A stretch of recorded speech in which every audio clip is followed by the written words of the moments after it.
تقول اختنا هذه تسللت أنا حتى وصلت لغرفتها ولا حد يدري عني، سكيت الباب وأخذت الولد من على السرير ورميته في الأرض بقوة.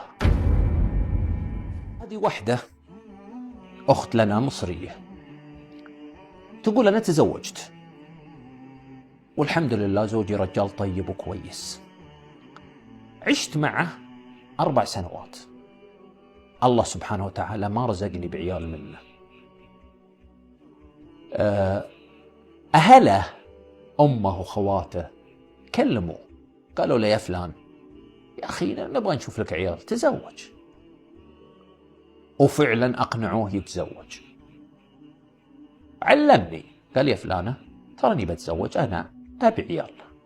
تقول زعلت وتضايقت ورحت بيت أهلي، جلست فترة ما سأل عني، فلما كلمه أخوي قال لي يا فلان ما سألت عن زوجتك فلانة؟ قال يا أخي فلانة غالية علي وأحبها وأقدرها، وهي طلعت من غير بأس من البيت مثل ما طلعت هي من نفسها من غير بأس ومن غير أذى، ترجع بنفسها هذا بيتها. فقال جزاك الله خير. راح كلم أخته قال يا فلانة ارجعي بيتك، والله ما لت بعد الله سبحانه وتعالى إلا زوجتك وزوجة رجال طيب. قالت بإذن الله. تقول رجعت وأنا متضايقة أن أتزوج علي، بعدين تقبلت موضوع أن أتزوج عليه خلاص، لكن المشكلة إنه أمه وخواته بعض الأحيان يدبون علي كلام، يتكلمون ويجيبوني في السيرة. قدر الله سبحانه وتعالى إن زوجته الثانية هذه تحمل، فلما حملت بدوا يكثرون كلام علي. إيه فلانة حملت وانت ما حملتي، الحمد لله بيجينا ولد من لأخونا فلان، إيه الحمد لله، وكأن في يدها. سبحان الله، هذا بعض الناس سبحان الله يؤذون. الذي حصل تقول أنا أظهر لهم الضحك والابتسام ولا كأن فيني شيء، وأنا داخل محطمة ومتضايقة من اللي قاعد يصير. المهم استكملت الحمل الزوجة الثانية وولدت وجابت ولد، والجماعة فرحوا جدا وانبسطوا جدا بهذا الولد، كان ولد صراحة جميل. بعد أسبوع أو 10 أيام من ولادة الولد كانوا جالسين هم يجهزون لموضوع العقيقة وما العقيقة وكذا، وكانوا مجتمعين وجالسين يحتفلون، كانوا مخلين الولد مخليته في غرفتها نايم. تقول اختنا هذه تسللت أنا حتى وصلت لغرفتها ولا حد يدري عني، سكيت الباب وأخذت الولد من على السرير ورميته في الأرض بقوة، فانطلق الولد بالبكاء، يعني قسوة ما بعدها قسوة. تقول شلت الولد وحطيته على السرير ولا كأن شيء صار ورحت على طول، وبعدين اتجهت للمطبخ كني أنا كنت في المطبخ. بعدين جيتهم شوي وإذا في واحدة منهم تقول أنا أسمع صراخ الولد، راحوا وأخذوا الولد صياحه ما ينقطع، الولد فيه شيء، حاولوا يهدونه كل ما يزيد في الصياح.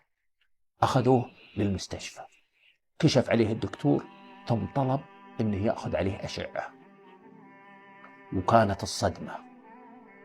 قال لهم الولد عنده نزيف في المخ ولابد أن حنا ندخله العناية المركزة بسرعة، وفعلا دخلوا الولد العناية المركزة. انهارت أمه بالبكاء، تألمت أمه، ما يدرون إيش السبب اللي حصل، إيش اللي صار في الولد حتى يصير عنده هذا النزيف. دخل الولد العناية المركزة، واستمر الأطباء في ترددهم على هذا الولد ومحاولة إنقاذه وعلاجه. وأثناء فترة دخول العناية المركزة خلاص يعني الأمر لله سبحانه وتعالى، والولد في العناية المركزة. قرر الأب اللي هو الزوج يأخذ زوجته الثانية هذه يروحون للعمرة، يبغى يهديها ويذكرها بالله ويدعون ويتضرعون لله سبحانه وتعالى. راحوا عن طريق البر. تقول اختنا هذه الزوجة الأولى تقول أنا صابني ندم غريب، وكأنني استفقت من كابوس. ما كنت متصورة أني بكون مجرمة لهالدرجة، ما كنت متصورة أن الغيرة بتعمي بصري لدرجة أني أسوي هذه الحركة الفظيعة. انقلب بغضي لهذا الطفل إلى محبة. صرت أتردد على المستشفى واجلس في الانتظار أبكي وأدعي له أن الله سبحانه وتعالى يشفيه. والجماعة في العمرة، وفعلا طمنوني الأطباء أن الولد عدى مرحلة الخطر وأن أموره سليمة. اتصلت على زوجي وأنا فرحانة وأبشر، أقول له يا فلان أبشرك الأطباء يطمنوني ويقولون الحمد لله الولد طيب وعدى مرحلة الخطر. قال لها زوجها الله يبشرك بالخير يا فلانة، هذه أمك كلميها. تقول أخذتها وكلمتها، أنا قلبي يتقطع على اللي أنا سويته فيها. قلت لها يا فلانة أبشري، والله الحمد لله الولد طيب وعدى مرحلة الخطر، الله يبشرك بالخير. وهي تبكي مسكينة من الفرح.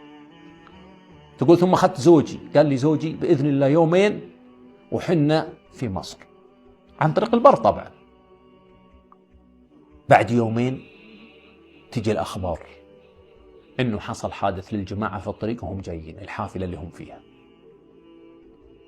والجماعة يبكون ويولولون من البكاء والألم.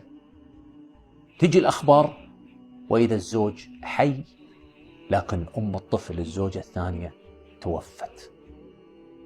تقول أختنا سبحان الله، صرت أنا أمه، كأن الله سبحانه وتعالى وضعني في هذا الأمر حتى يردني إليه، كأن الله سبحانه وتعالى ابتلاني حتى يرجعني وحتى يعطيني درس كبير في إنك ممكن تفعل شيء ويصير هذا الشيء ينقلب خير لك وانت ما تدري.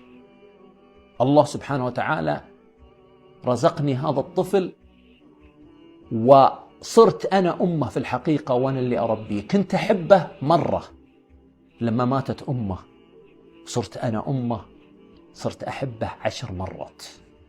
أنا اللي أبغى أسألكم إياه، أنا تبت وندمت وبكيت كثير بسبب اللي أنا سويته، والطفل أبشركم سليم تماما ولله الحمد لله وبخير وأموره تمام، كل أمور العقلية وأمور الجسدية تمام.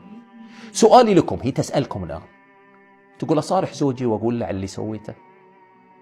هل من الحكمة إني أقول لزوجي عن اللي أنا سويته في الولد، ولا أجعل توبتي بيني وبين الله وأسكت، أستمر أربي هذا الولد ويستمر زوجي يحبني ولا يكون في قلبه شيء علي؟ هي يا جماعة الخير تنتظركم وتنتظر آراءكم الجميلة.